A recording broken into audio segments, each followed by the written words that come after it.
Hi people, today we're going to be talking about this book. It's from the Warrior series. I have to say I love it. I love all the world of warriors.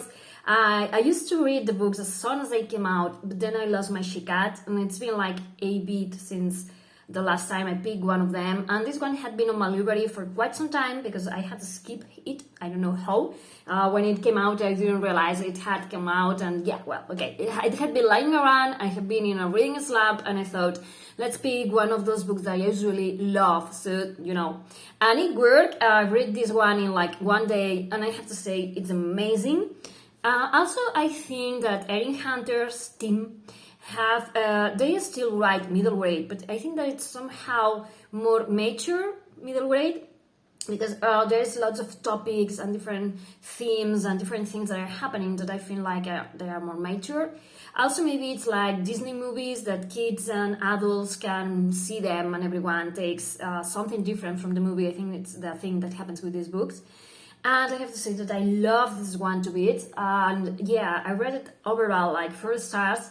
And it has 3 stories, and I'm going to talk about them each individually. And I'm going to say which rating I gave to everyone, and it's going to be spoiler free.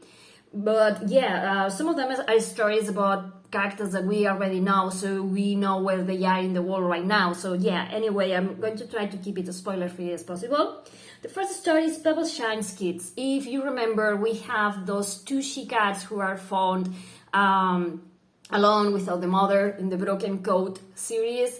And we know very little about their mom. Was a cat called Pebbleshine, and here we are going to learn what happened to her, why she disappeared from her clan, how she gave birth to the sisters, and what happened with her afterwards. And I have to say, it's a very touching story. I love it so much.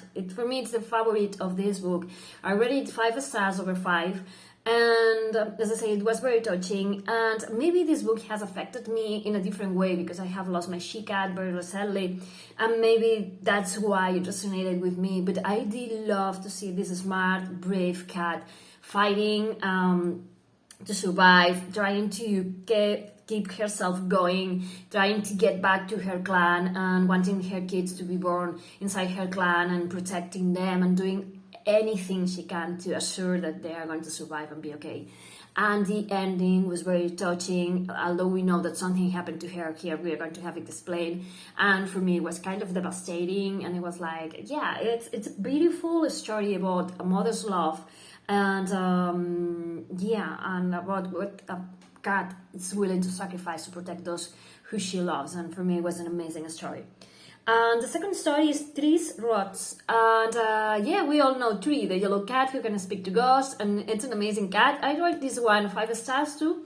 Here we knew before that the sisters, when they give birth to Toms get expelled from the clan kind of thing when they're like 2 months old.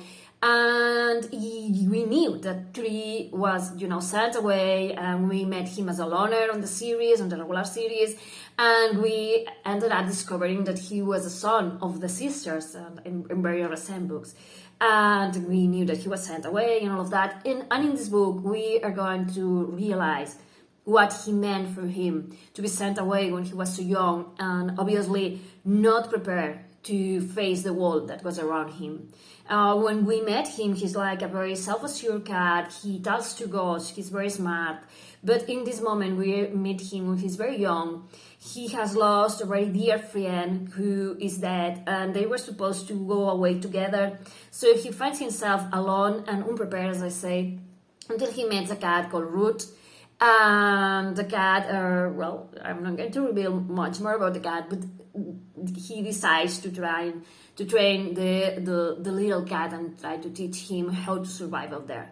And it's also a very sad story because Tree has to meet the demise of cats that he loves.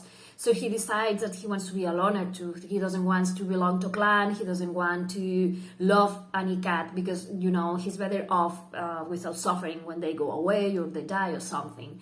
And this is a book about being brave enough to find your place in the world, and also being able to love and, getting to the conclusion, to the idea that it's better to have loved and lost than not have loved at all. So he's going to come to realize that maybe someday he's going to find a clan or a part or a cat where he wants to form part of through roots in.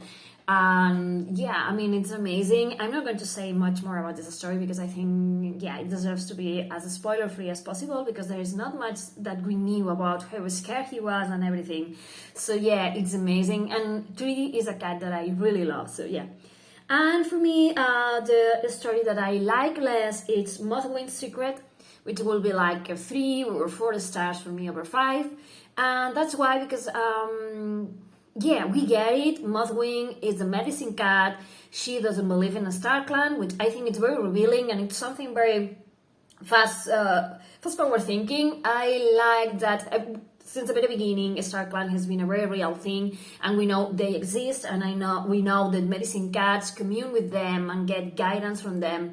But we have this cat who doesn't talk to them, doesn't hear them, and kind of doesn't believe in them. And I think that she's like this point of, of not a friction, but of, it's a breaking point. She's her own character. She's a cat that believes on herself. And sometimes she gets mad when people say, you did that because a SkyClan guided you. And she's, no, I did that because I worked hard and I know what I have to do. So I think that her point of view is quite interesting, actually. But the thing is that we have always stories about Mothwing doesn't believe in a SkyClan. And it gets a little repetitive for me. I think we had a super edition book, I think, about her. I'm not sure now. But let me check. Yeah, we had Mothflix Vision. So yeah, Mothflight, forget what I say, forget. It was in Hawkins' journey, I think, that we got also more of her point of view and the regular series and everything. And yeah, for me it's a bit tiresome to always be focusing on the fact that she doesn't believe in a SkyClan. I mean, there is more to her that makes her the cat that she is. And yeah, this story for me was a bit of more of the same. So it was neat, it was very well writing, it was kind of exciting because if we are reading the current books of the Broken Faith and the cats haven't lost the Broken Faith, no, the Broken Code, when they are losing the faith and the relationship with the SkyClan, and this cat who came back from the dead and everything, having this short story kind of makes sense and makes you tie in very beautifully. But yeah, I mean, I would have liked to see more things about Mothwing, not only that she lacks faith on the SkyClan. And anyway, I do love that even though she doesn't have the relationship with the SkyClan that the other cats have, that she's still a very capable cat, and that everyone recognizes that she's worth it and that she's a great medicine cat. So I love that. So yeah, this book overall will be like 4 and 4.5 for me. I did love that. It's very well written. I think it depends sometimes in which member of the Erin Hunter team has written the book.